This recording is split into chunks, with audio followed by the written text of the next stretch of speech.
The world held its breath. The air was thick with tension, a collective anxiety that seemed to seep into every corner of the globe.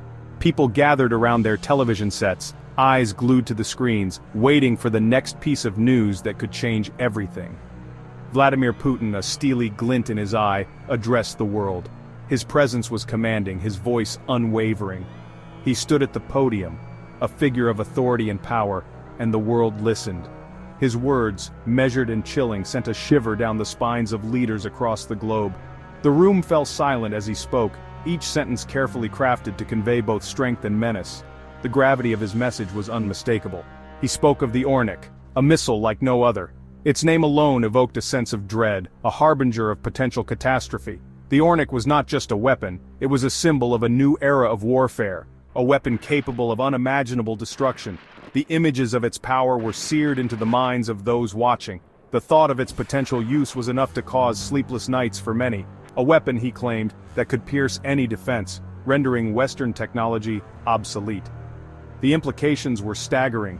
Decades of military strategy and defense planning seemed suddenly inadequate. Putin's words were not empty boasts. They were backed by a display of military might that was both impressive and intimidating. The world had to take notice. They were a stark reminder of Russia's growing military might. The nation had invested heavily in its armed forces, and the results were now on full display for the world to see. A might now openly displayed, a threat barely veiled. The message was clear. Russia was ready to assert its power on the global stage, and it had the means to do so. This was not the Cold War redux, a familiar dance of brinkmanship. This was different. The stakes were higher, the technology more advanced, and the potential for disaster far greater. The stakes were higher, the danger more palpable. Every decision, every move, was fraught with risk. The world was on edge, and the margin for error was razor thin. The Ornik, if Putin's claims held true, was a game-changer. It represented a shift in the balance of power, a new challenge for the West to confront. It represented a new era of vulnerability for the West. The once unassailable defenses now seemed vulnerable, the sense of security shattered. An era where the once unthinkable, a direct confrontation between nuclear-armed powers, felt terrifyingly plausible. The specter of nuclear war loomed larger than it had in decades. The world watched and waited as the shadow of the Ornik spread across the global stage. The uncertainty was palpable, the fear real.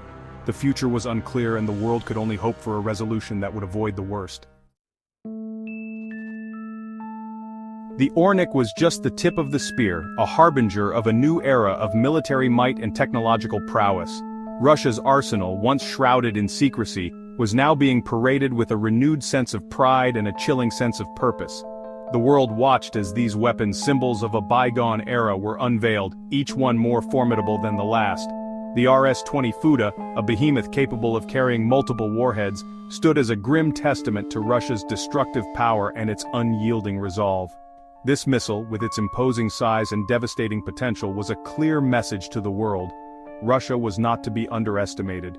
Its range, spanning continents, left no corner of the globe untouched by its reach, a stark reminder of the far-reaching consequences of modern warfare. Then there was the RS-20V Yaris, a phantom cloaked in stealth, designed to operate in the shadows.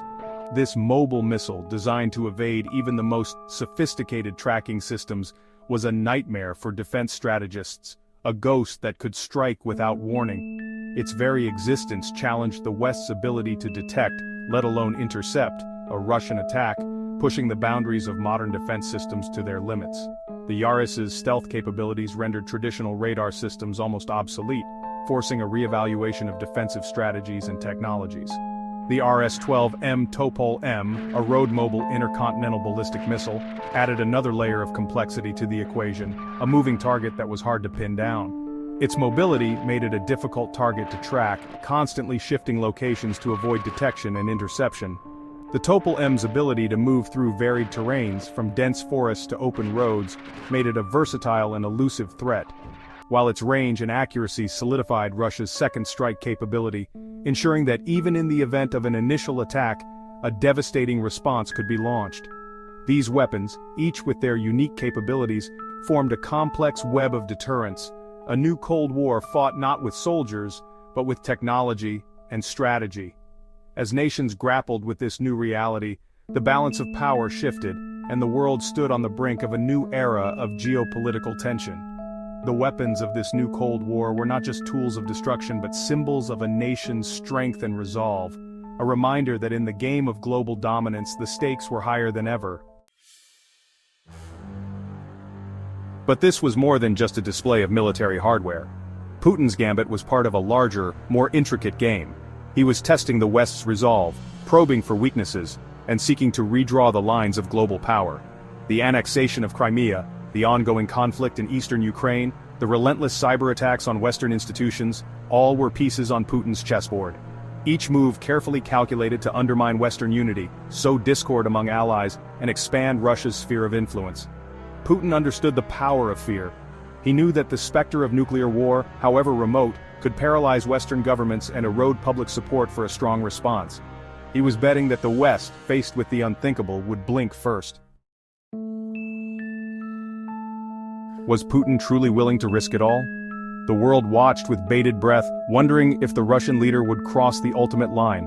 Was he prepared to unleash the horrors of a nuclear war, with all its catastrophic consequences? The devastation would be unimaginable, affecting not just the immediate targets but the entire globe. Or were his threats merely a high-stakes bluff designed to intimidate and extract concessions? Could it be a strategic move to gain leverage in international negotiations, a tactic to keep adversaries on edge? The answer, like so much else about Putin's intentions, remained shrouded in mystery. His enigmatic persona only added to the uncertainty, leaving analysts and world leaders guessing. Some analysts argued that Putin, a shrewd and calculating leader, was unlikely to trigger a conflict that Russia could not win. They believed his actions were carefully measured, designed to push boundaries without crossing them. They pointed to his history of risk-taking, his willingness to push boundaries but stop short of outright war. His past maneuvers in Ukraine and other regions showed a pattern of calculated aggression. Others, however, were not so sure. They saw a different side of Putin, one that was increasingly unpredictable and volatile. They saw in Putin's recent actions a dangerous escalation, a sign that he was becoming increasingly isolated, paranoid, and detached from reality. His inner circle shrinking, his decisions becoming more erratic. They feared that his miscalculations, his belief in his own propaganda, could lead to a catastrophic misjudgment. The stakes were higher than ever, and the world could only hope that reason would prevail over recklessness. Section 5. The Global Stage, A World on Edge. The world watched with bated breath, caught in the crosshairs of a new Cold War. The stakes had never been higher, the consequences of miscalculation potentially catastrophic. The global order, painstakingly built over decades, teetered on the brink. Alliances were tested, loyalties questioned, as nations struggled to navigate this treacherous new landscape. The United States, once the guarantor of global security, seemed uncertain, its leadership challenged both at home and abroad. China, a rising power with its own ambitions, watched the unfolding drama with a mix of interest and apprehension. The European Union, riven by internal divisions and struggling to forge a common foreign policy, faced an existential threat on its doorstep. Section 6. Expert Voices, Deciphering Putin's Intentions. In this atmosphere of uncertainty and fear, experts struggled to make sense of Putin's endgame. Was he truly prepared to launch a nuclear attack, or were his threats a desperate attempt to shore up his faltering regime? Putin is a master of disinformation, argued Maria Snegovaya, a fellow at the Center for European Policy Analysis. He wants to create chaos, to sow doubt and confusion in the West. He wants us to believe that he is irrational, that he is capable of anything. Putin is playing a dangerous game, cautioned Fiona Hill, a former National Security Council official who has written extensively about Putin. He is testing the West's resolve, and he is willing to take risks to get what he wants. Section 7. The West's Dilemma, Between Deterrence and Dialogue. The West faced an agonizing dilemma. How to deter Putin's aggression without provoking a catastrophic escalation? How to stand up for democratic values and the principles of international law without triggering a wider conflict? Some argued for a show of force, for bolstering NATO's military presence in Eastern Europe, and sending a clear message to Moscow that any attack on a NATO member would be met with swift and decisive retaliation. Others urged caution, warning that such a move could be misconstrued by Putin as a provocation, increasing the risk of an accidental war. Dialogue, they argued, remained essential, however difficult. Keeping channels of communication open, however fraught with mistrust and suspicion, was crucial to avoiding miscalculations and managing the crisis. Section 8. Charting a course navigating the missile crisis. The world held its breath, suspended between hope and fear. The path ahead was fraught with peril, the stakes impossibly high. The fate of nations, the future of the international order hung in the balance. The West needed a strategy, a coherent and unified response to Putin's challenge. A response that balanced strength and resolve with a commitment to diplomacy and a recognition of the catastrophic consequences of miscalculation. Section 9. The stakes, freedom and security in the balance. The crisis went far beyond geopolitical maneuvering and military posturing. At its core, it was a battle of ideas, a clash between two fundamentally different visions of the world. On one side stood Putin's Russia, a revanchist power seeking to reclaim its lost empire, fueled by a toxic mix of nationalism, imperialism, and paranoia. On the other side stood the West, flawed and divided but still committed, at least in principle, to the values of democracy, freedom, and the rule of law.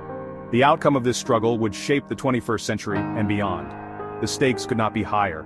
The future of freedom, security, and the rules-based international order hung in the balance.